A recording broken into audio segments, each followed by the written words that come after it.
pull up on YouTube, the origin stories of Apple, Amazon, Tesla, any of these massive companies, and listen to the founders, and they're going to tell you like, oh, I was completely obsessed with X, whatever whatever they were, their specific obsession was.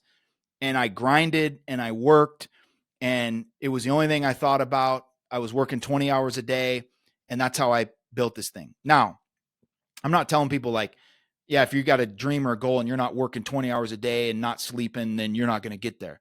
What I'm saying is that there has to be some level of obsession around what you're doing. And so then people say, well, what does that look like? Obsession looks like relentlessly seeking wisdom and mentors, as an example. Who are the people that you have access to that are doing what you're trying to do at a really high level, that you can either get them as an actual mentor or as a virtual mentor, just like I talked about with guys like Tony and Brendon. When I was a rookie with the 49ers, I had the best wide receiver in the world 3 lockers down from me, a guy named Terrell Owens. And so when I realized I got to get better quickly, I attached myself at his hip and I did everything T.O. did to the best of my ability. When whatever he was eating at lunch, I ate. If he got in the cold tub, I was in the cold tub. If he was stretching, I stretched. If he was lifting this certain lift in the weight room, I did it. Because as Jim Rohn, famously said, success leaves clues, right? So these people that are having success doing what you're dreaming of doing, they've got some stuff figured out, and they're doing things that are leading them to that level of success. And you can figure out what those things are, implement them into your game and what you're doing, and get significantly further down the road. So it's things like that. Like, are you modeling? Are you modeling excellence? Are you seeking that? Hi, I'm Jason. I'm Fran. This is Bo Peter. And I'm Nicole. And this is Marketing for What Matters, where we explore how marketing paired with a regenerative mindset can uplift humanity, heal the planet, and still achieve profitable business growth. Yo, what's up? What's going on, everybody? This is Jam at Peaceful Media. Welcome to Marketing for What Matters. I have one of the most spontaneous ad hoc episodes we've ever produced. I was literally out on a walk, wrapping up my work week here and chatting with a dear friend of mine, one of my closest friends, who is on the pod with me today, Jimmy Farris. Jimmy, what's up? What's up, brother? Literally, I go, hey, bro. We're an hour into our conversation, and about the last hour has been stuff that I would love to share on Marketing for What Matters, because you've lived a journey that so many of our audience will want to go on too. And you've kind of lived the hero's journey of thought leader. And I want to tell that story to as many people who are trying to positively make a difference in the world, trying to uplift humanity, trying to heal the planet, and in hopes that it'll give them courage and some framework for developing their own voice and their own platform. And hopefully at the end of the day, sustenance, right? The thing that keeps the whole thing sustainable, which is a productive and thriving business. And so we're going to share some of that story today. But first I have to explain, we are in good company here. So my boy over here, we went to football together. We played football together. We played University of Montana.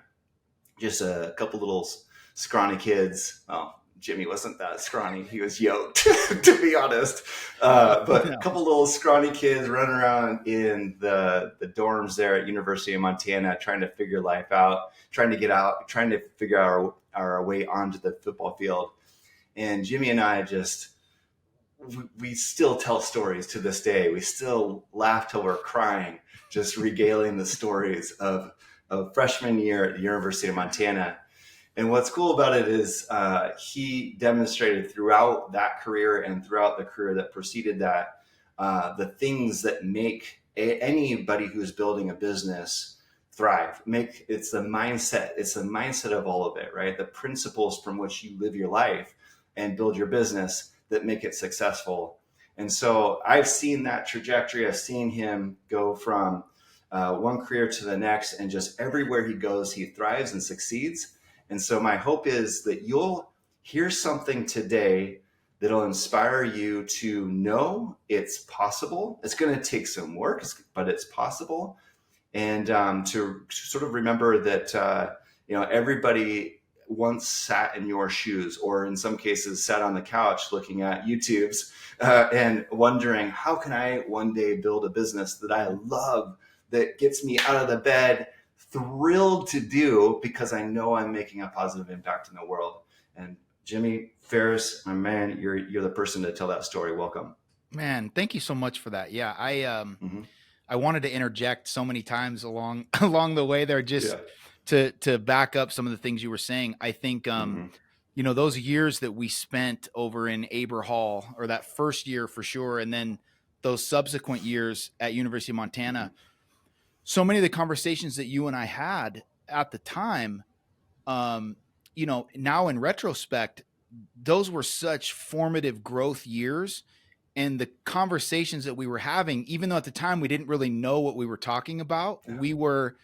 we were espousing a lot of the ideas and beliefs and principles and habits and practices that I think we've both continued to implement to find success in multiple different arenas, different careers. And so it's always so fulfilling to me to get to chat with you and reminisce on some of that stuff, and then make those connections, in terms of how those things are still big pieces of our lives now, in our 40s. Yeah, man. Shoot, sometimes we're even getting them tatted. Some of the things that we were practicing back then, we were getting tatted on our arms, tatted 100%. on our bodies. 100%.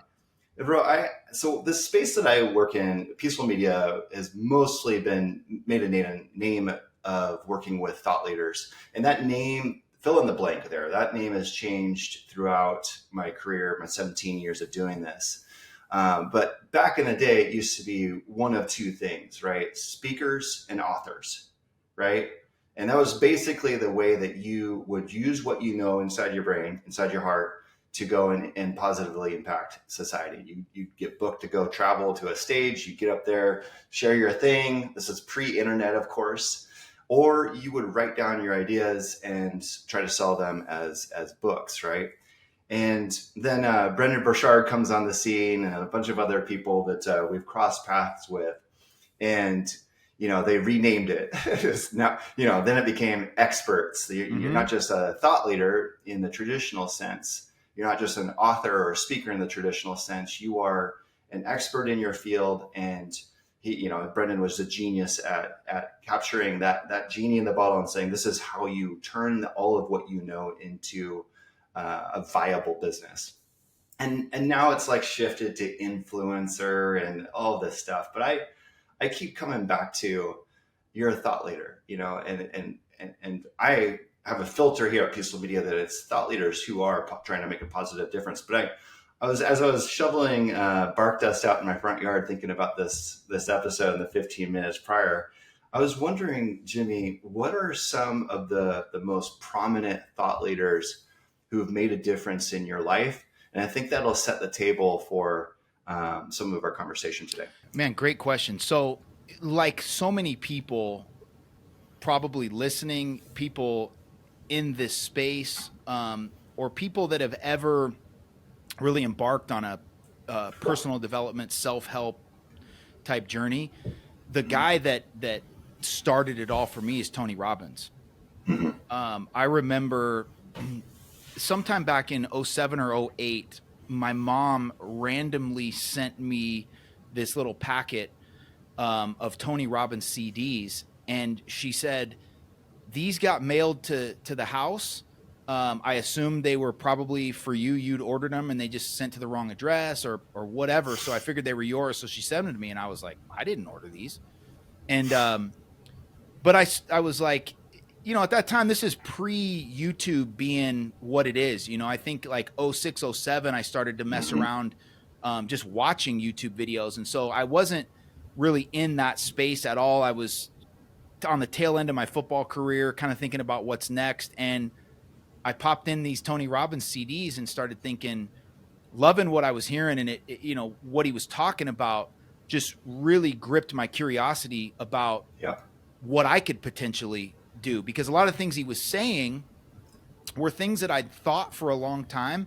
I just had never labeled them as a thing or defined them or articulated them the way that he did. And so that really got my wheels turning about, at the time I was like, maybe I'll be a motivational speaker when I'm done playing. Right. And, so I think for a long time it was Tony. And then I started to see things here and there of Brendon, certainly.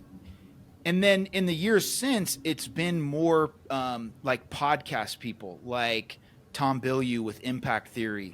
I love Simon Sinek. I think just hearing some of the content that he puts out he's really been somebody that I've been like, man, I really resonate with his core ideas around leadership. And so it's definitely Tony and Brendon, and then throw in 6, 8, 12 other podcasters, people that are just, in the space, putting out long form content, that there's just so many nuggets that I'll pull from those different people.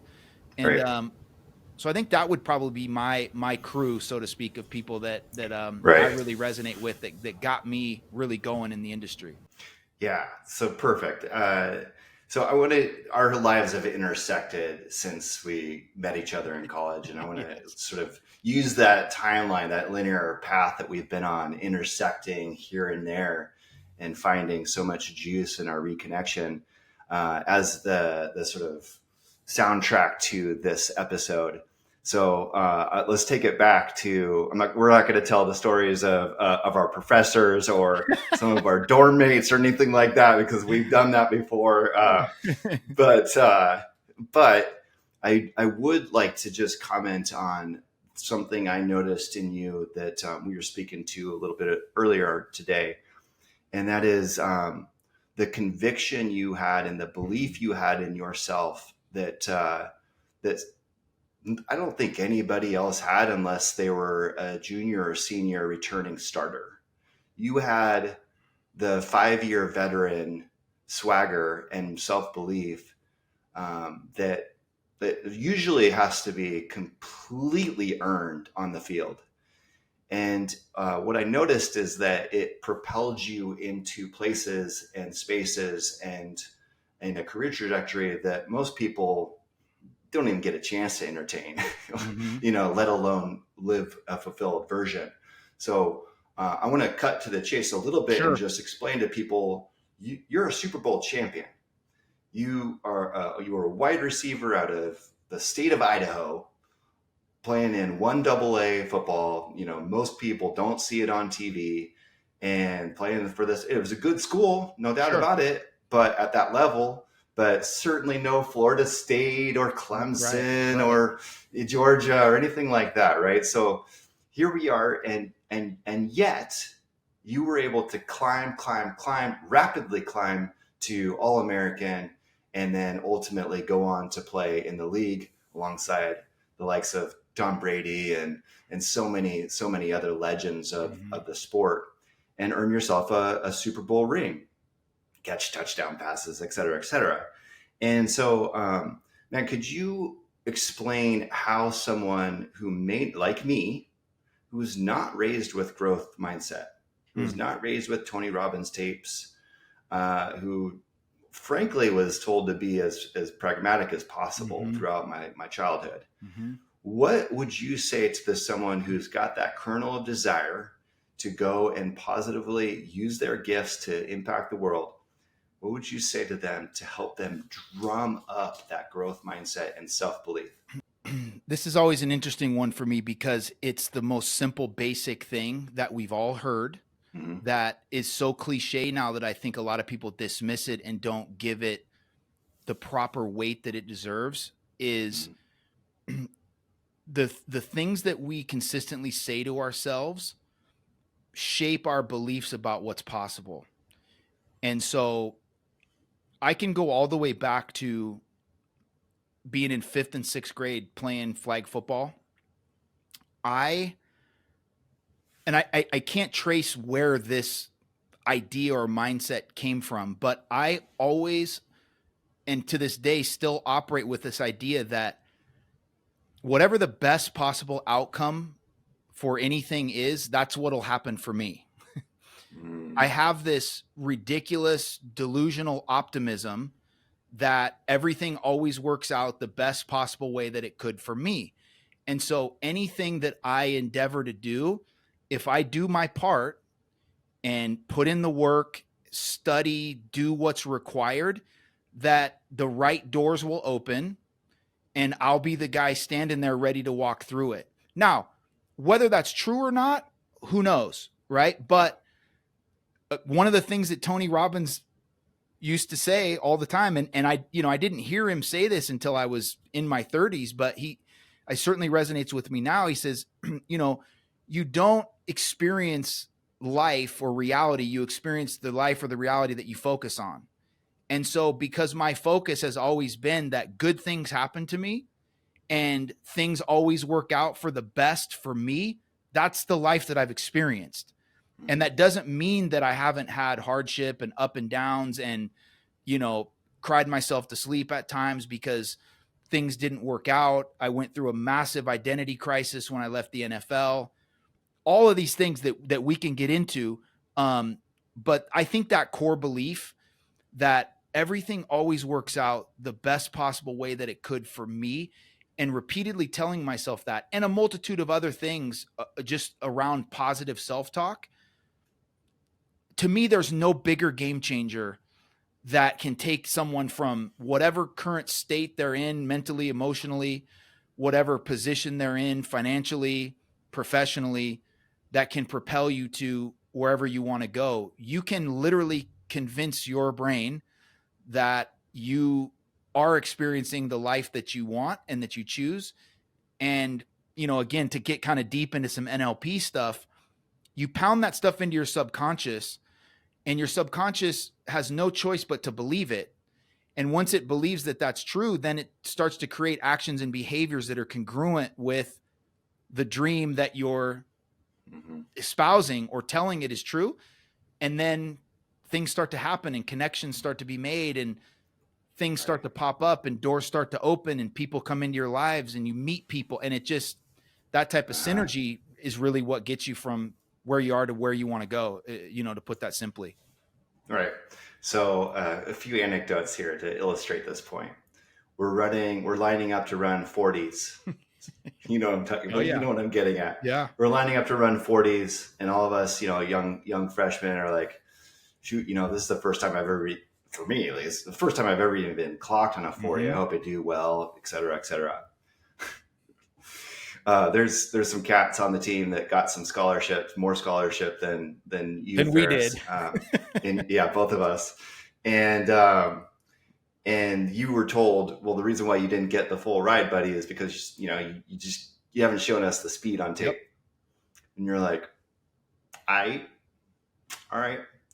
And so you line up. I don't know if we were like side by side with fellow teammates, but regardless, you lined up. Looked at our head coach dead in the eyes and said, "Watch this, coach," and tell what you said at the tail end. So just a little bit of context on that. There was a receiver on our team that they'd given a full scholarship to, who was from the state of Montana, who was the defending state 100 and 200 meter champion, and they were really high on him because he was one of the fastest guys in the state. Now supposed to be one of the fastest guys on the team. And when the head coach recruited me, he told me, like you said, we just don't think you have the speed and explosion to be a difference maker on our level. We think you're a great player, all these things, but they ended up giving me some money and I signed and ended up over there. And so when we were running 40s, if you remember, we were in two lines. Remember they had us run two at a time to kind of race somebody. And I thought so. Yeah. Yeah. I was 3 or 4 back and I saw this kid up about ready to go. And I was like, let me take this shot right now and go head to head with him. And just, I think I'm fast. let me see, let's see. And so I hopped up and kind of challenged him in that race and beat him. And then I walked by Mick Dennehy, the head coach, and I said, "Coach, you think I'm fast enough now? So will that work?" And luckily for me at the It's time, good, you know, good sense of humor. yeah, he knew what I was referring to, and he kind of smiled. He kind of, you know, he was humorous about it, and he said, "Yeah, that'll work."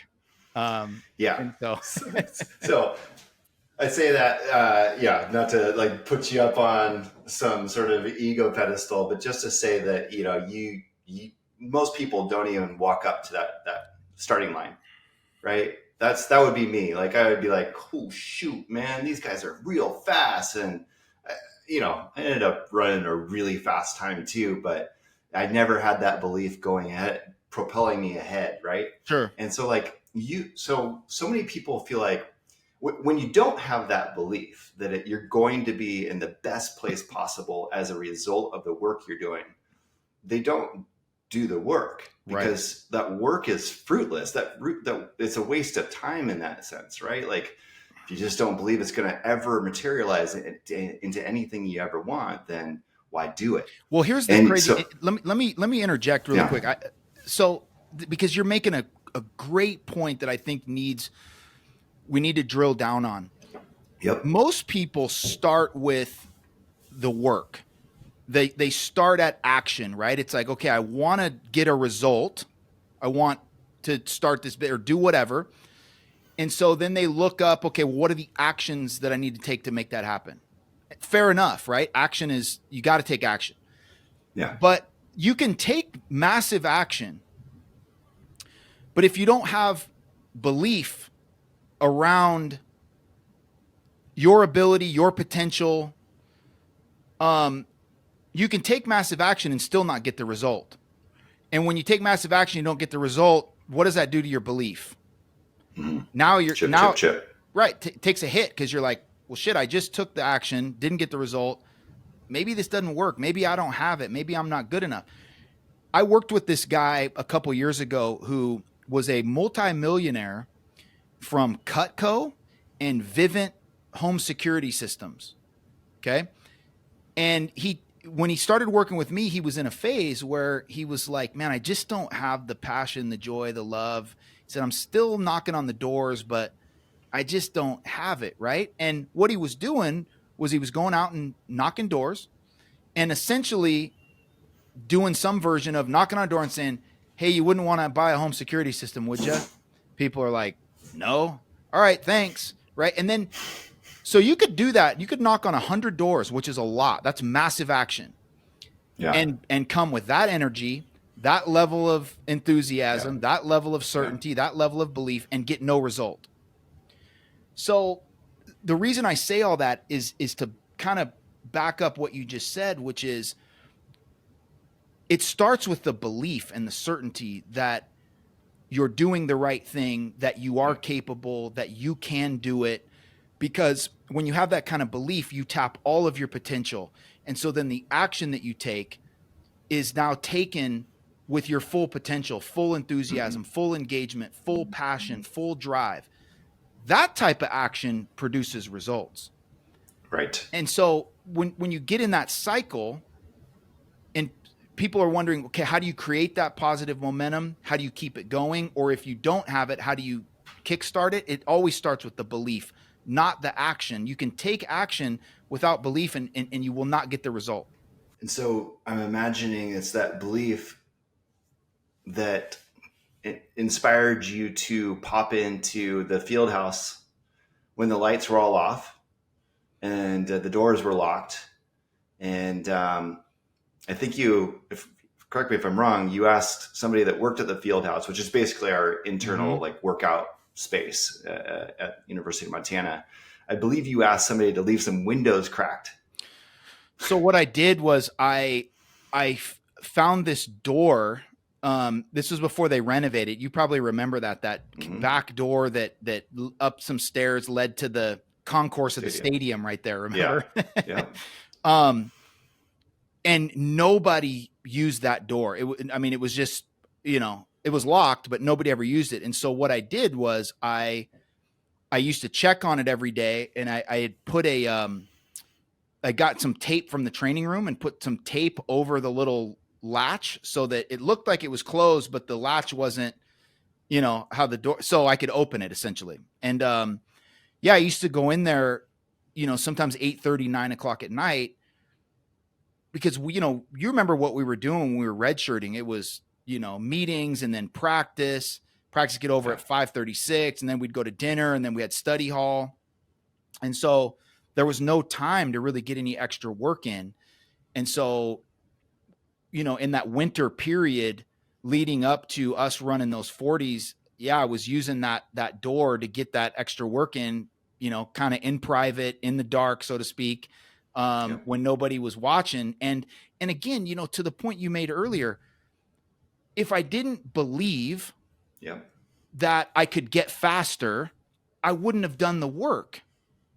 So the fact that I had so much certainty around the fact that doing these drills and running these sprints would create a better result, I did those workouts tapping every single ounce of my potential. Mm-hmm. So I was taking massive action, but full of passion, full of dedication, full of desire and drive, and it produced the result, which then did what? Strengthened my belief in what I was doing. And so you get in that positive feedback loop like that. Mm-hmm. And again, self-perpetuating. Yeah. And I'm just, the only word I can think of is I'm just thankful and fortunate, because I didn't know that's what I was doing at the time. Like, I didn't know it consciously the way that I just broke it down. Now I just was like, I got to work hard. I got to do extra work. I got to get ahead. And so I'm going to go do this. But it's only now looking back on it that I mean, that I was full of belief and certainty. It was like, there's no way that this isn't happening for me. It's going to happen. I'm just going to make sure I do the work, so that I've got no excuse. Yeah. So I'm a nonlinear thinker, as you probably have realized. So I'm going to skip way ahead to where you are today. You're coaching, you're speaking, you're getting paid a bunch of money to do keynotes. You're working with leadership teams in nearly Fortune 100 companies. And it sounds like millionaires and very successful people as well. And but in between, so we're going to get there, right? That's the big stage, and you're circling back around to have the conversations around what's my next, and how do I up-level this even more so that I can impact more people. But in between there, and where we just told the story at University of Montana, you had obviously a very successful career at Montana. Like I said, it took us to the national championship. It was just an amazing ride watching you there. And then you go off to the NFL, and we intersect there. Some fun anecdotes of me coming down to training camp and couch surfing while you're in training camp with the 49ers, so that I can go explore my next in my career. And so then you go off and you have a great career in the NFL, I believe 7-8 years, right? 6 years. Yep. 6 years. And you have 49ers, Patriots, Falcons, I believe Redskins. Yep. So I think you had a TD, a TUD with the Redskins, if I'm not mistaken. Yeah. And then you come out of, I'm just skipping right ahead because that's all the payoff from the work you did and the self-belief you had. And to the point where now you're in a nice pad, driving a nice car, going to the gym, boxing, kind of have a life of some luxury and some freedom and lots of idle time, and you're reading a bunch and you're kind of thinking about what your next is. And I think you get into a space of like, man, like you talked about earlier, a little bit of an identity crisis and a little bit of like, is this it? What is my gift? How can I contribute to society, and how can I make a difference in people's lives? And I know I love boxing and I love all this stuff that I'm doing to fill my brain and my heart, but it's not it. I'm sure of that. And that's about the time that we reconnected on a deep level and started talking about you as a thought leader, just to circle back. And this was correct me if I'm wrong, Jimmy, it was just like a not even a fully fledged seed. I mean, it was like, I'm reading a bunch of books. I'm doing some coaching programs for myself, and I feel like I can do that for other people, right? I'm seeing people come up on on Instagram. I'm watching your client there, your homeboy, Brendon Burchard. He's pretty motivational. I feel like I can do that. Mm-hmm. And so talk to me, Jason. How do you build up a platform? Mm-hmm. How do you build up a personal name brand? And you joined one of our programs, right? You joined one of our programs. We started a little podcast together, helping like you sort of dial in a few things with that thought leadership business, Mm-hmm. and you ran up against some resistance. So I'd like to just jump to that part of the story and talk about what was that whole seed like? Because that's exactly where people are at right now. Yeah. So there's a lot there. I'll try to touch on a lot of things quickly here. Post NFL, I hit probably the lowest of lows. The identity crisis. Who am I if I'm not a pro football player? If I'm not an athlete? Yeah. I mean, what's my value to the world? What could I offer? Did I just waste the last 10 years of my life? I was 31 when I retired, no resume, no work experience. How am I going to make any money? I didn't make enough money playing football to just, live as a millionaire the rest of my life. I was enjoying life, but it was only for me. I was doing things that I enjoyed. But just like my NFL career, I was the only one benefiting or getting any joy out of the things that I was doing. Right. And I started to really feel this pull, like I want to do something that there's some impact on the world, and big or small, somebody's life is better. Something in the world is better because I was here and because I endeavored to do these things. And I was really at a low place because I knew I wanted to do that, but I had lost some of the belief that any of that could happen for me. I saw other people doing it. Again, I started to see Brendon and I was watching Tony and all these type of things. And I started to think, man, I think I could do that. In fact, I know I could do that, but I'm not sure that I could actually get there, that it would happen, because I had no idea. It was like, now I'm in football and sports and all that. We grew up with that. It was like, I always knew exactly what to do. If I wanted to get better, I wanted to get a result. I knew I'll go catch a couple hundred balls. I'll go run these sprints. I'll go do these things. But when it came to speaking, coaching, the thought leader industry, I was clueless. And that's around the time that we connected, and you were in the space, like crushing, like working with some of these people, like helping kickstart some of these careers with what you were doing. You knew exactly what to do. And so when we connected, it was like, oh, perfect. Here it is. And you had all this certainty, and you were like, okay, we're going to do this, this, this, and this. And because I was lacking some belief that it would happen for me, all of that was a little bit overwhelming. And if you remember, there was a point in time where I was like, dude, I got to like step away from this because I'm overwhelmed with all the stuff. It's too much. I just want it to happen. I just want to get booked and go on stage and speak and get all these clients, and just want to be in the league, man. Yeah, I just want to be in the league. And I went through that very infant stage of just like, man, why isn't this happening? I just want it to happen. And I didn't understand the work that was necessary. Didn't know if I wanted to do the work that was necessary. And so it took me really stepping back and saying, okay, dude, you have to figure out how to apply the blueprint that you use to be successful in football to this new endeavor. And what does that look like? And once I said that, it was like, okay, if I want to have similar success, I got to put in similar work. This isn't just going to happen. And so I kind of went back in the lab and started working, back on myself a little bit, building that belief back up, then writing some programs, then putting myself out there, which is scary, going into business for yourself and saying, I have a service or some expertise. Would you like to buy it? Would you like to pay me for it? Which is scary.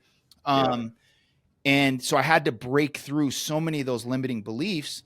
And then I found a little bit of success, and then I just stacked that positive and created some new habits and stacked that and just continued to kind of do the work. And it, it was probably 2.5, 3 years kind of toiling away before I really started to make some progress and really started to make some money and get some consistent clients. And I'm thankful for that, because by the time that happened, I'd written so many programs and in my head gone through so many scenarios about, how to help people and what matters and what's meaningful, that by the time, that all happened, I was so prepared. And that's why one of the principles of one of my core original programs which is called Be a Pro. Pro is an acronym. The P stands for preparation, prepared. Like, we have to be prepared. If you stay ready, you don't have to get ready. And so I was staying ready that whole time. And then when I started getting clients, when I started getting momentum, there was no, oh shit, I got to figure this. It was like, no, I'm ready. Like, let's do it. And then, I got that certainty back that we were talking about before, that now it's like, hey, even if I don't know, I'm still going to say yes and figure it out, So I don't know if that answers the question. I mean, you dive deeper into some of that, but I had come off doing something that was a lifelong dream for me at a really high level. And even coming off the back of that, really struggled with belief that I could do the next thing. And so I had to really dive deep and say, you got what it takes to climb this next mountain. You've identified the next mountain. You got what it takes to climb it. How do you climb a mountain? One step at a time. You're not going to get to the top of the mountain right away, which is what I was hoping or wishing would happen. And so I just went back to the blueprint that I had always used, and rebuilt the belief, rebuilt the confidence, through doing the work, the daily habits, just doing the stuff that's necessary. Yeah. So Jimmy, so much of what Peaceful Media does on the surface is digital marketing, brand building, content production, sales funnels, CRMs, email marketing, all this stuff, right? That's the tactics. That's the X's and O's stuff.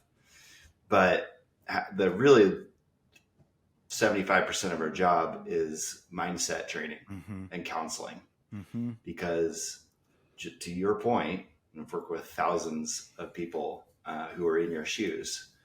To your point, it is really hard, from personal experience as well. It is really hard to just go up and put your face, your name, your ideas, your words out into the public. And it'd be nice to receive a negative comment. What's worse is when you receive nothing. Right. Yeah. For years. Yeah. And so that's where this sort of resiliency, self-belief, that blue chip mindset that we were talking about a long time ago comes in.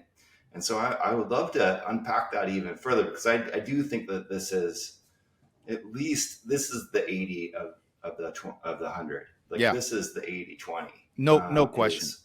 Right here and right here.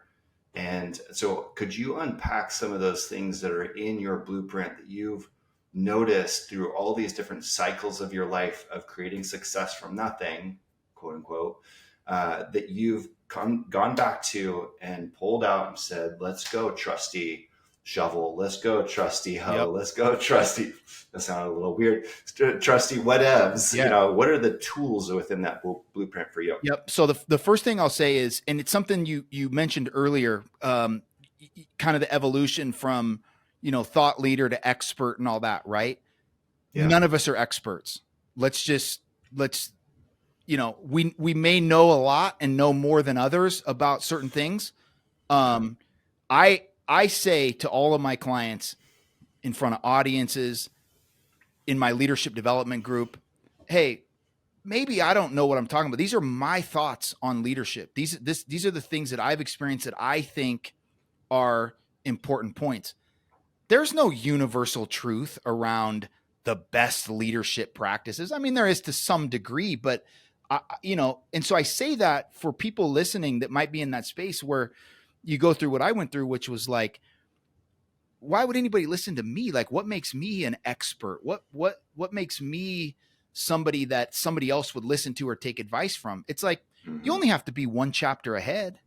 You only have to know a little bit more than the person that you're working with, or have a slightly different perspective that can give somebody an aha that can really, propel them in a different direction. And so I say that just if you're in that place where you're, where I was, and you're questioning yourself, like, you don't have to be an expert. You don't have to be the greatest thinker that's ever lived to have something of value that can really help somebody.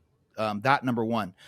To answer the question about kind of the blueprint, for me, distilling everything down, it really came down to those three pillars that I talked about with Be a Pro, which is preparation, reliability, and obsession.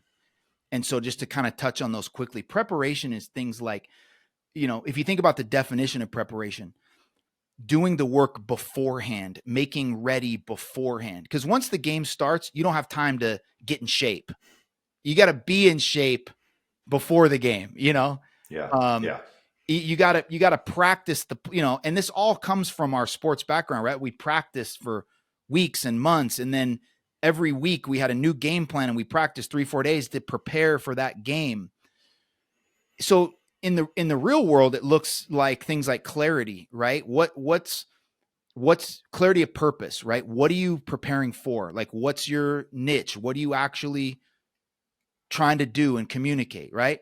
Clarity of person. Am I the type of person currently, habits, behaviors, practices that will actually do the things necessary to get the result? Clarity of plan. Do I have a plan in place? Discipline. Do I have the discipline to do the things necessary, right? Reliability to me is all about trust. And that's... Can I pause on the P first? Yeah, let's go. Sure. Yeah, that I really want to touch on one of those in particular, which is that clarity of person. Mm-hmm. Who do I need to be? Who do I need to? Because most of the time, who do I not need to be? Yes, 100%. Like, right. It's a great point, because one of the things, I'm glad you brought that up, because I wouldn't have said this had you not stopped me. One of the things that was harmful to me in the beginning of this iteration of my career was comparing myself to Brendon or, Anthony Trucks and these other guys that were kind of in our circle that we knew that we, the comparison. It's good to model. I'm a huge proponent of modeling. In other words, saying, hey, Brendon does this, that works really well. Let me implement that into my game. Right. Sure.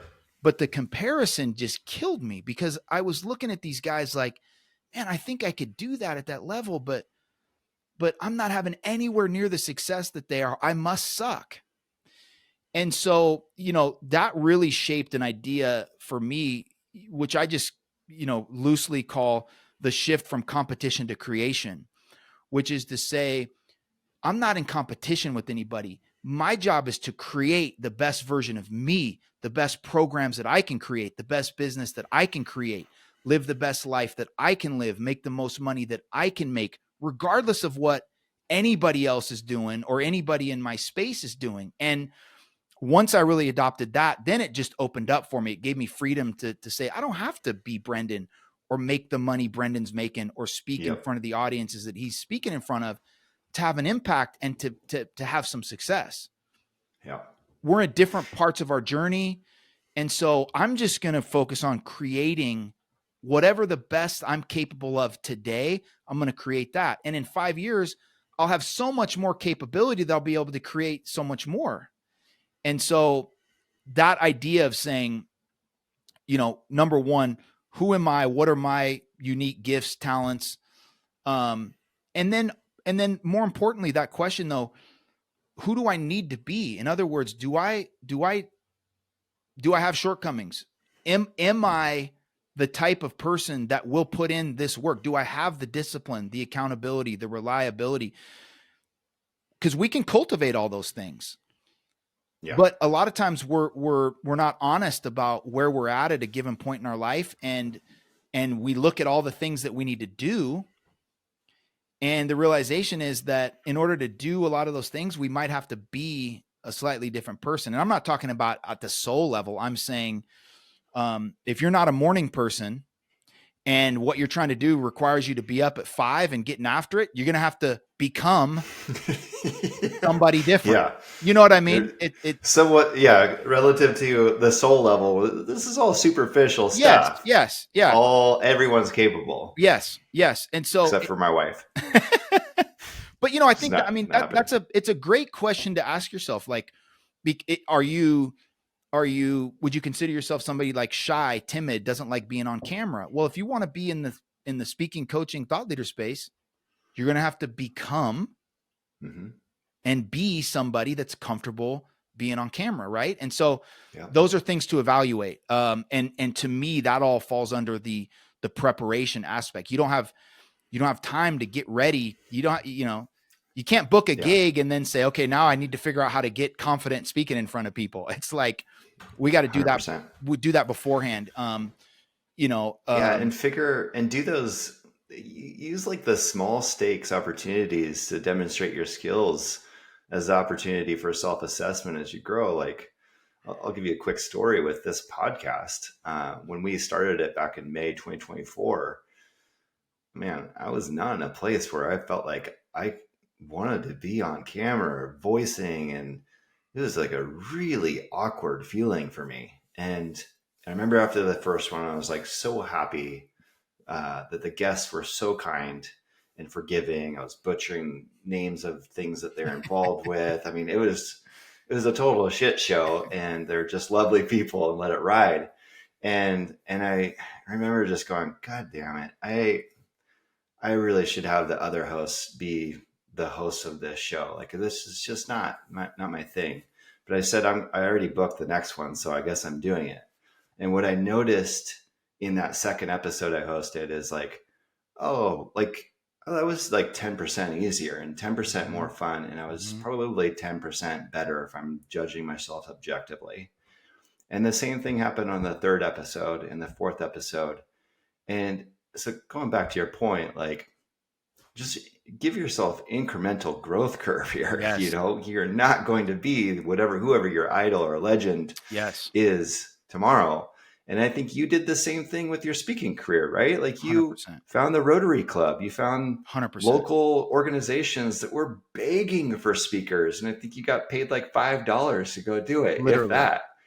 Literally. And so, like, low stakes, but they felt big at the moment, right? Like, that was a big shot, getting yourself on camera, giving yourself like a big, multiple 100 people audience. You're shaping your craft, and you worked through it. You learned a ton, and the next one was 10% better, and so on and so on and so on. It's all reps, And again, like, I come from a sports background, so my analogies are typically tied to that. Like, I played for a lot of different teams and had to learn a lot of different offenses. And the way that I learned that and got comfortable in those systems was by just getting in the huddle, hearing the play, and going out there half knowing what I was doing, but getting the rep, getting coached on it, and ultimately doing it enough times that it just became second nature. And that's again, it's so cliche, right? Hey, you got to do the thing to get comfortable doing the thing. But that's just the truth. And I think a lot of times we want to, nowadays everything is all this, neuroscience and, hack your brain and rewire your brain to do X, Y, and Z. And it's like, or just go get the rep and overcome the fear and get more comfortable, get, a little bit better, get 10% better. Like, that's the other path. And that's what's always worked for me. Yeah. Okay. So let's move on to the R. Yeah. So the R is for reliability. And I think, this one I love because I really love to make the distinction between being dependable and being reliable. Dependable people show up, right? And a lot of people live by this idea that's, again, cliche, that showing up is half the battle. And it's bullshit. Showing up is none of the battle. yes, you do have to show up, but what matters is the performance you put in when you show up. Can we count on you? As the definition of reliable has this element that there's a quality of performance there. And so for me, this means evaluating, how am I showing up in my daily life? Am I just here? Or am I showing up, tapping my full potential? Am I showing up with a level of enthusiasm? Am I representing myself the right way? When I show up, if people want to book me, am I reliable in the sense that they know when they book me that I'm going to get on stage and rock it? Or am I just going to show up and speak for an hour and say, well, you paid me to show up. I'm here, So the reliability is about the trust factor, the trust you have with yourself and the trust that you can endear from other people through putting in quality performances and quality work. I think if we really flesh that out, the reason why people work with you is because they've either heard from other people, word of mouth, or they expect that when they work with you, the product and the quality that they're going to get is going to be really high level. At the moment you didn't deliver high level, people will stop working with you. So you've built a reputation of being reliably good at what you do. And if you think about every aspect of life, when you're thinking about trust and reliability, it permeates almost every aspect of what we do. And so, that pillar for me, that's about confidence. The confidence you have in yourself. Do you trust that you can show up and perform well? Do other people have that same confidence in you? I talk about being congruent. Do your actions and your behaviors align with who you say you are? Right? If I'm not congruent, that's the guy that talks a big game and then shows up and you're like, that wasn't really what didn't really deliver what he said he was going to deliver, right? Like, are you actually about the work? Am I actually doing the stuff I'm coaching people to do? And I struggled with that. There was a period of time where I was coaching people based on the version of myself that I used to be, right? I was coaching people like, you got to be up at 6 a.m. and doing X, Y, and Z. I was sleeping until 8 or 9 sometimes if I could. And so I had to evaluate that and say, no, I got to get congruent with the type of things that I'm saying. Reliability is about consistency, right? Are you consistent?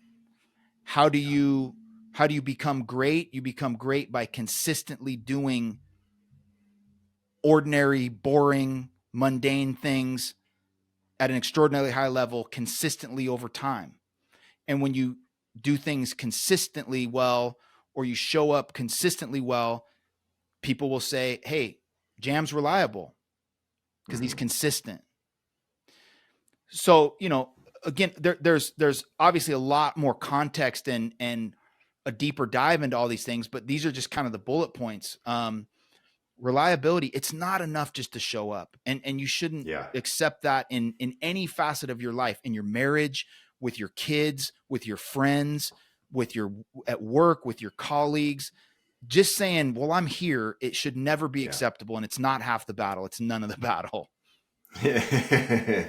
That's why I grimace when I hear about prescriptions that are quantity based. Right. Sure.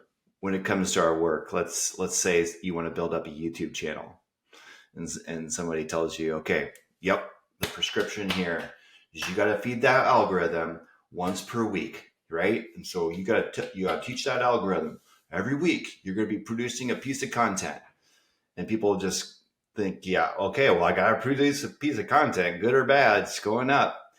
And I think what you're speaking to is can you say that reliably that piece of content could be your last? Don't you remember when we'd watch film and that whole idea that the eye in the sky never lies, and coaches always used to say, don't put bad film out there.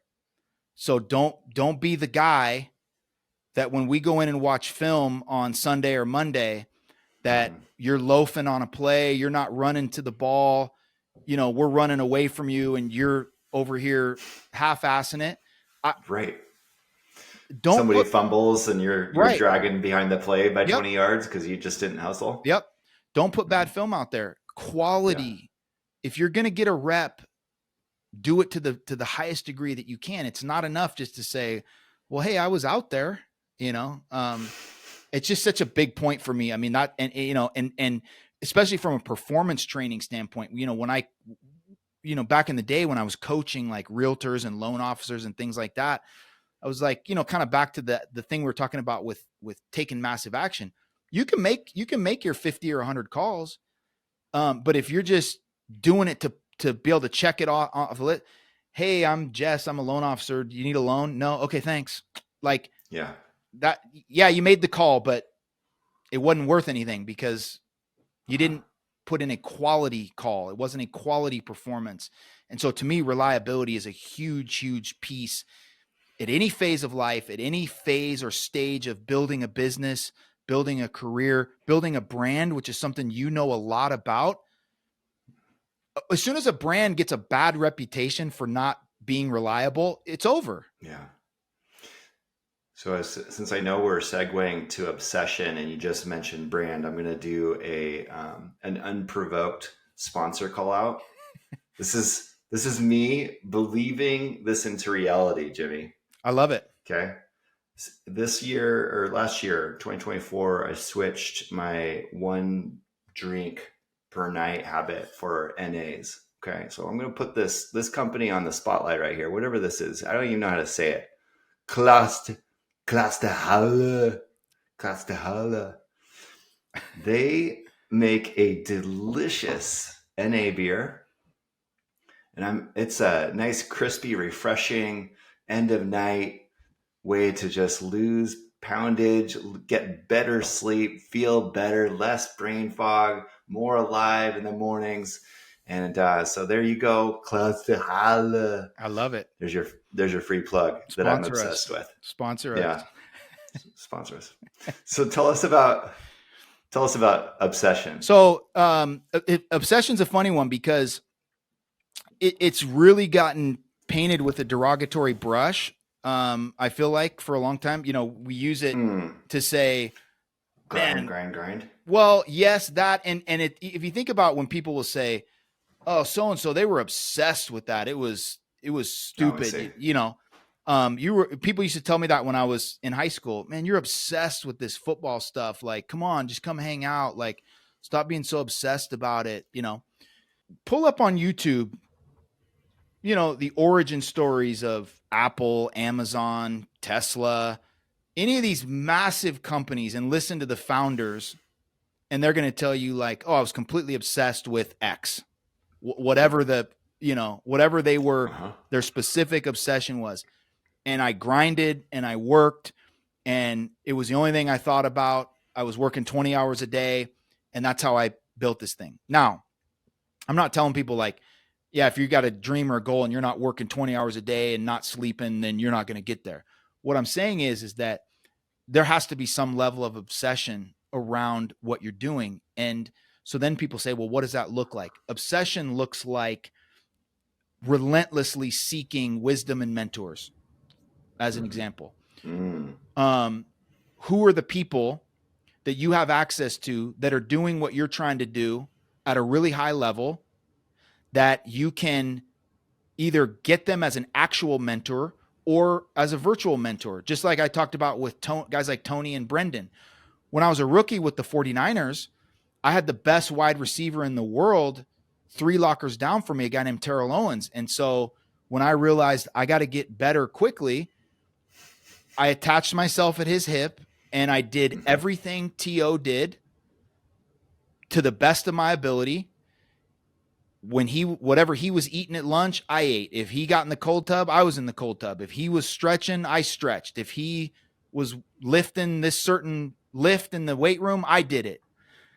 Yeah. Because as Jim Rohn, famously said, success leaves clues, right? So these people that are having success doing what you're dreaming of doing, they've got some stuff figured out and they're doing things that are leading them to that level of success. And you can figure out what those things are, implement them into your game and what you're doing, and get significantly further down the road. So it's things like that. Like, are you modeling? Are you modeling excellence? Are you seeking Right. that?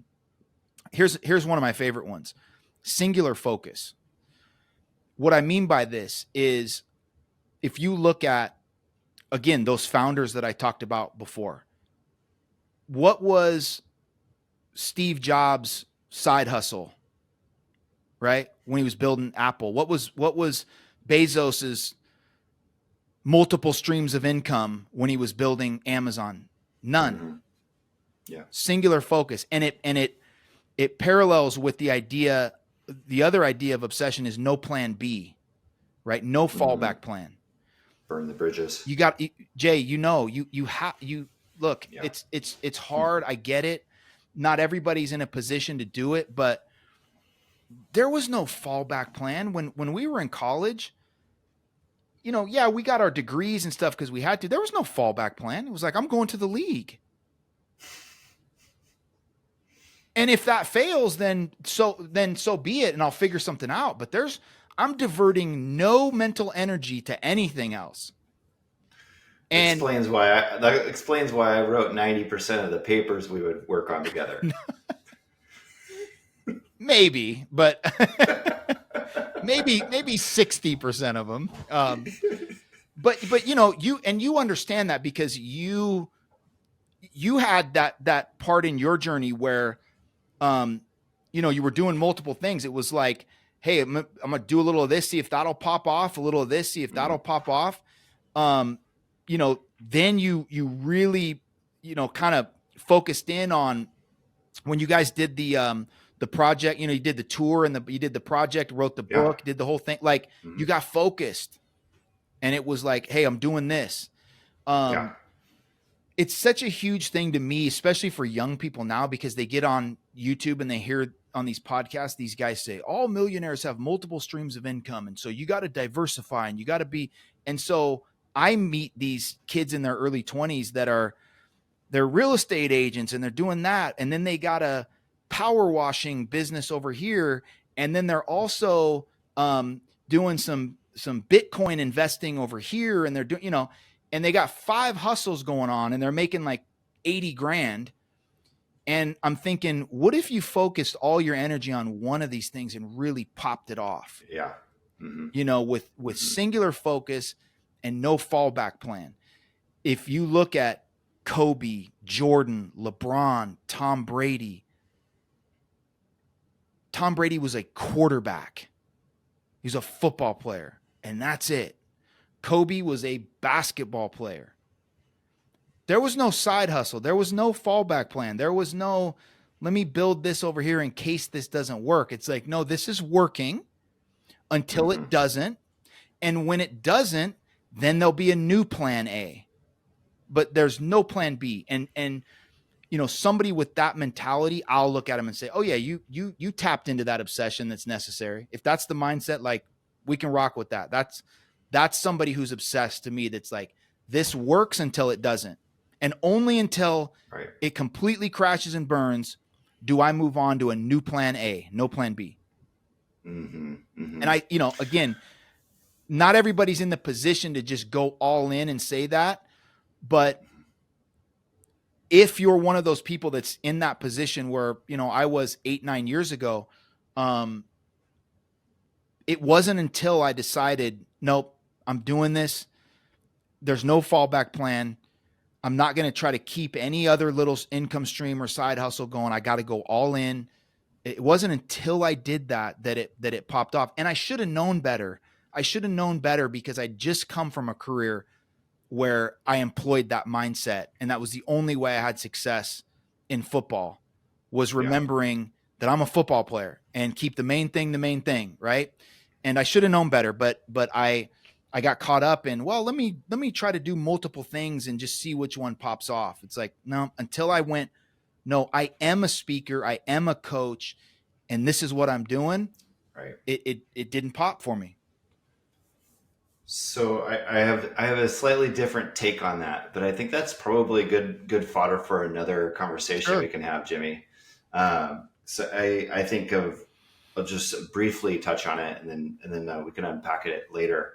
I think when I look at the successes of my professional career, it was following. So obsession is one word that's probably I don't use a ton. I use enthusiasm, passion, joy. So I would get obsessed with following my bliss, as Joseph Campbell would say, right? And that would look like a lot of different things. You know, I would be dabbling in Photoshop, for instance. I'd be dabbling in screenwriting. I'd be dabbling in writing. I'd be dabbling in filmmaking and dabbling in making websites. You remember back in senior year of college. Oh yeah. And then also dabbling in acting, right? And like Totally doing that thing. And I when I look back on all that, it's like all those things I would have done without being paid to do, right? They were all things I was obsessed to do. I'd stay up till 3 a.m. learning how to do it because I just freaking loved it. And they all merged together to make me a weapon, you know, in this industry. I can do so many different things. I am uniquely positioned to be a Swiss Army knife. And so the one thing I may have my own take on is the singular focus piece. I would the only thing I would tweak there is keep a singular focus on that which lights your ass up. Love it. Right. Yeah. And that's it. And then, you know, that could be multiple tendrils. You could be an octopus with 8 different things that light you up. That's your singular focus. Yes. Yeah. No, 100% agree. And I can say the same thing. All of the things that I've dabbled in contributed so much to who I am now. And a lot of those things come out, you know, off the top of my head in a coaching session or when I'm on stage, a memory or something that I learned from. Absolutely. I just think that at the point in time, because now you're not doing any modeling or acting or anything like that, right? But it's contributed to, I mean, you could don't get it twisted about this guy. Like, he got some roles in some movies. He did some high level modeling. Like, don't get it twisted. Like, I'm just telling you. And he was a fantastic actor. Brother, I can pull up the movie where your face is right in the background, man, sitting next to Cameron Diaz. I can. That's called a background actor. That's okay. There's nothing high level about that. Don't diminish it. But all right. But you know, it's yes. I'm agreeing. It's a yes, and once the path becomes clear, like, hey, this is the thing I want to make into the business, you got to burn the boats at that point in time. Yeah. You know, but yeah, point well taken. That's a great it's great context to that. Jimmy, any final thoughts, words of encouragement to someone who's in your space, in this thought leadership space, out there trying to develop speaking, consulting, coaching business? Yeah, we kind of touched on it. How do you climb the mountain one step at a time? But you got to take the step. You got to take the step, and you don't have to be perfect. You don't have to have it all together. You don't have to know it all to take the step. Put yourself out there, market yourself, get a client, you know, 10%, stack the positive. 10% better. I wish there was something really profound to say.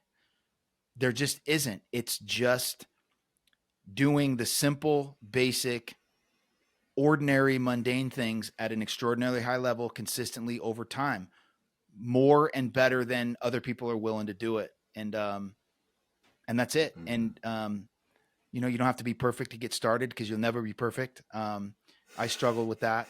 You know, there was so many months and years I didn't start because I was like, no, it's not ready yet. It's not perfect. And it's still not. I still sometimes I'm like, I don't know what I'm talking about, you know? But that would be it is just take whatever the next step is that you know you need to do, just take that step. And however long it takes you, no worries, but take the next step. And just continue to move forward and consistently make that progress. And that's the only way I know how to do it. So I hope that helps somebody that works for somebody. Right on, Jimmy. Thanks, man. Just a couple hours ago, we were out walking. I think you were on your way to PetSmart. Yeah, I was pick up something for getting some cat food. get some cat food, and suddenly you're on a podcast late into the evening. So thanks a lot, man. I really appreciate your heart and soul and dedication to your craft and the beautiful example you've set for other people who, just want to achieve something great.